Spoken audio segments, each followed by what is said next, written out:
তুমি কোনো সময় তোমার বোনের ভাগ্নিদের ভাতকে ভারী মনে করো না। তোমার বউ কিন্তু বলছে বারবার, দেখো তোমার ভাগ্নি আছে, তোমার ভাগনা আছে, তোমার বোন আছে, তোমার বাপের দোস্ত আছে, কত মানুষ আছে, এত রান্না করা যাবে না।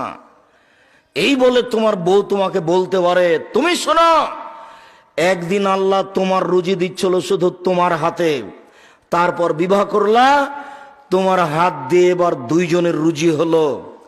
তোমার একটা ছেলে হলো, তোমার হাত দিয়ে তিনজনের রুজি হলো। একটা মেয়ে হলো, তোমার হাত দিয়ে চারজনের রুজি হলো। ভাগ্নে এসেছে, 5 জনের রুজি হলো।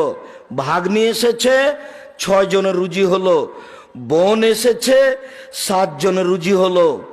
ভগ্নিপতি এসেছে, 8 জনের রুজি হলো। তোমার হাত দিয়ে আল্লাহ ব্যবস্থা করছে, তুমি করো, আল্লাহ বরকত দিয়ে দিবে।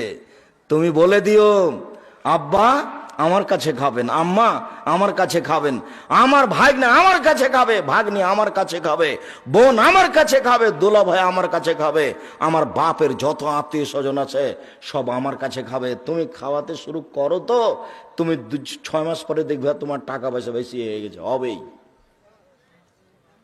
এর নাম বরকত। মন সংকীর্ণ করো না। বহুদিন আগে বলেছি, তোমার বউকে হতে হবে তোমার মায়ের স্বভাবের।